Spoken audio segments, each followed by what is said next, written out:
Hello student, आज का class 9 का मैथ का है।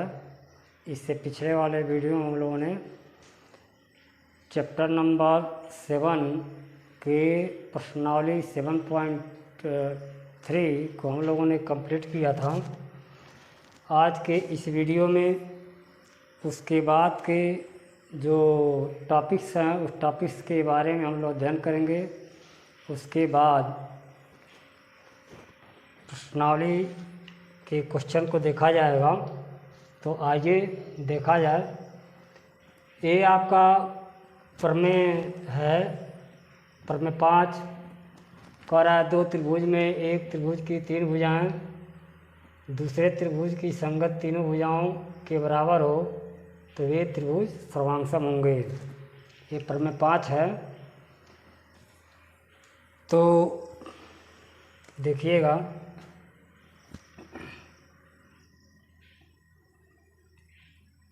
प्रमेय 5 साधारण प्रतिज्ञा हो जाएगा।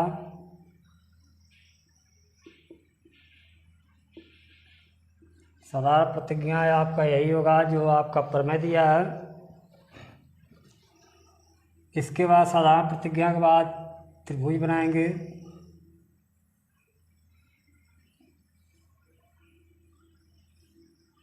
ए है, बी है, सी, पी, क्यू, आर। ये दो त्रिभुज हैं। दो त्रिभुज में एक त्रिभुज की 3 भुजाएं दूसरे त्रिभुज की तीनों भुजाओं के बराबर हो तो दिया है त्रिभुज ए बी सी तथा त्रिभुज पी क्यू आर। अब सिद्ध करना है त्रिभुज ए बी सी सर्वांगसम त्रिभुज पी क्यू आर। अब आइए उपपद देखा जाए। उपपद में त्रिभुज लिया, त्रिभुज ए बी सी तथा त्रिभुज पी क्यू आर में देखिएगा ए बी बराबर पी क्यू दिया है। देखिए संगत भुजाएं बी सी बराबर क्यू आर और ए सी बराबर पी आर। तो दो त्रिभुज में तीनों भुजाएं समान हैं तो त्रिभुज कहा जाएगा सर्वांगसम। ए बी सी सर्वांगसम त्रिभुज पी क्यू आर। ए साइड से भुजा से, अर्थात देखिएगा इस त्रिभुज को इस त्रिभुज के ऊपर रखा जाएगा तो यह त्रिभुज इस त्रिभुज को पूरी तरह ढकेगा। कारण कि शीर्ष ए पी पर होगा, बी क्यू पर होगा और सी आर पर स्थित होगा। अतः ये त्रिभुज ए बी सी त्रिभुज पी क्यू आर के सर्वांगसम होगा। ये आपका प्रमेय नंबर 5 हुआ। अब आइए प्रमेय नंबर 6 देखिए। दो समकोण त्रिभुज में यदि एक त्रिभुज का कोण वह एक भुजा दूसरे त्रिभुज के कोण और संगत भुजा के बराबर हो तो वे त्रिभुज सर्वांगसम होंगे। देखिए दो त्रिभुज बनाया जाए। साधारण प्रमेय नंबर आपका 6 साधारण प्रतिज्ञा हो जाएगा। यही रहेगा साधारण प्रतिज्ञा। अब साधारण प्रतिज्ञा के बाद फिगर बनाएंगे, दो त्रिभुज बनाएंगे।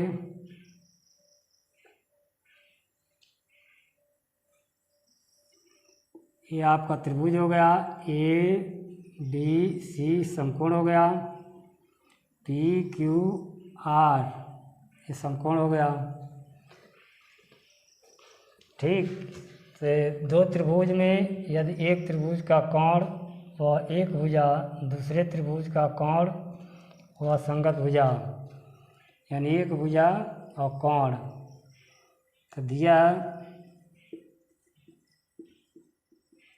त्रिभुज ए बी सी में कोण बी 90 अंश, त्रिभुज पी क्यू आर में कोण क्यू आपका 90 अंश। सिद्ध करना है, सिद्ध करना है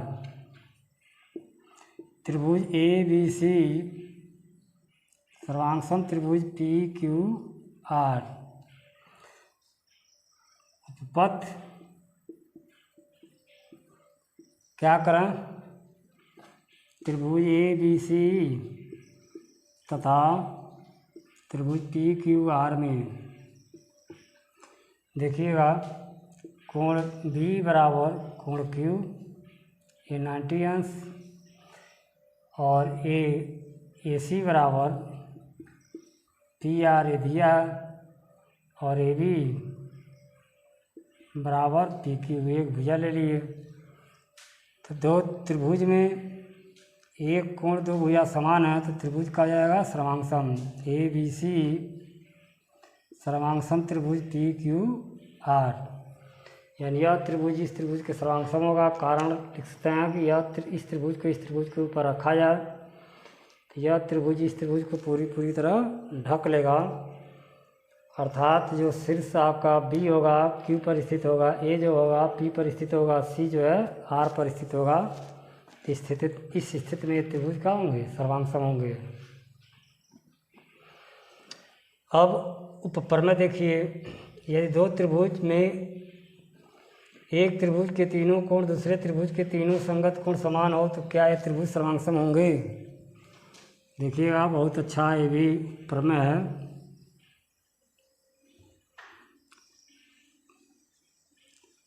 ये उपप्रमेय है, उपप्रमेय। प्रमेय आपका यही साधारण प्रतिज्ञा हो जाएगा, यदि दो त्रिभुज में एक त्रिभुज के तीनों कोण दूसरे त्रिभुज के तीनों संगत कोण समान हो तो क्या वो त्रिभुज सर्वांगसम होंगे। ये त्रिभुज बना लिया जाए। ए हो गया, बी हो गया, सी पी क्यू आर। यहाँ देख रहे हैं कोण ए कोण पी के बराबर हुआ, कोण बी कोण क्यू के बराबर हुआ, कोण सी कोण आर के बराबर हुआ। तो ये त्रिभुज सर्वांगसम नहीं होंगे। त्रिभुज ए बी सी सर्वांगसम नहीं होंगे त्रिभुज पी क्यू आर के, क्योंकि प्रतिबंधता का कंडीशन होता है आपका दो त्रिभुज में एक भुजा दो कोण समान होना चाहिए।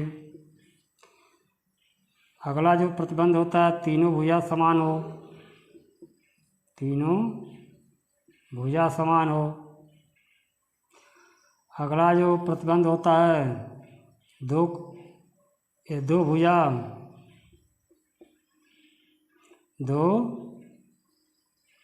भुजा और एक कोण समान हो तो त्रिभुज सर्वांगसम होते हैं। यही सर्वांगसमता का प्रतिबंध होता है। ये प्रतिबंध नहीं होता है कि त्रिभुज के तीनों कोण यानी कोण कोण कोण से त्रिभुज सर्वांगसम नहीं होते हैं। त्रिभुज क्या होते हैं, समरूप होते हैं, जो आप आएंगे तो 10th में आप पढ़ेंगे चैप्टर नंबर 6 में। इसके बाद एक प्रमेय 5, 6 और उपप्रमेय के बाद आपका एक एग्जाम्पल देखिएगा। त्रिभुज ए बी सी में बी ए और सी ए को इस प्रकार बढ़ाया गया है कि बी ए बराबर ए डी और सी ए बराबर ए ई, तो सिद्ध कीजिए कि डी ई बराबर डी सी। बहुत अच्छा क्वेश्चन है,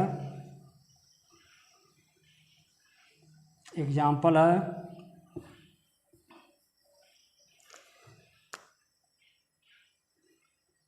देखिएगा क्वेश्चन आपका ए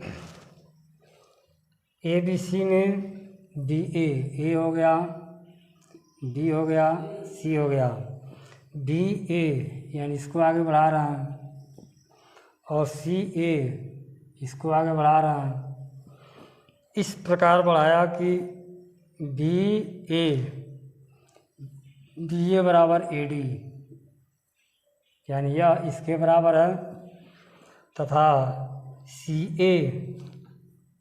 ए बराबर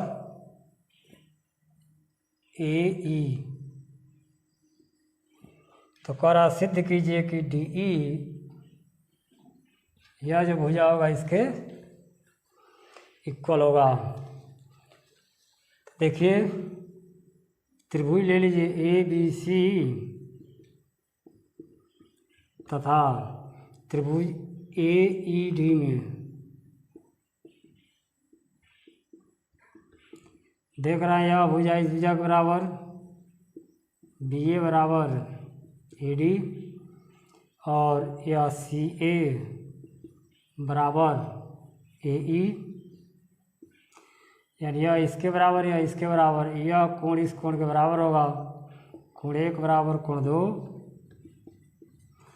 तो देख रहा है कि दो त्रिभुज में दो भुजा एक कोण समान है, तो त्रिभुज सर्वांग समझ जाएंगे। त्रिभुज ए बी सी सर्वांगसम त्रिभुज ए ई डी, यानी यह त्रिभुज इस त्रिभुज सर्वांगसम होगा। का मतलब इस त्रिभुज को इस त्रिभुज के या इस त्रिभुज को इस त्रिभुज के ऊपर रखा जाए तो यह त्रिभुज इस त्रिभुज को पूरी तरह ढक लेगा, अर्थात बी सी बराबर आपका हो जाएगा ई डी।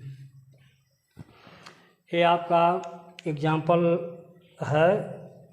अगला एग्जाम्पल देखिए कह रहा है त्रिभुज ए बी सी में कोण ए का समद्विभाजक ए डी भुजा बी सी पर लंब है, तो दर्शाइए कि ए बी बराबर ए सी।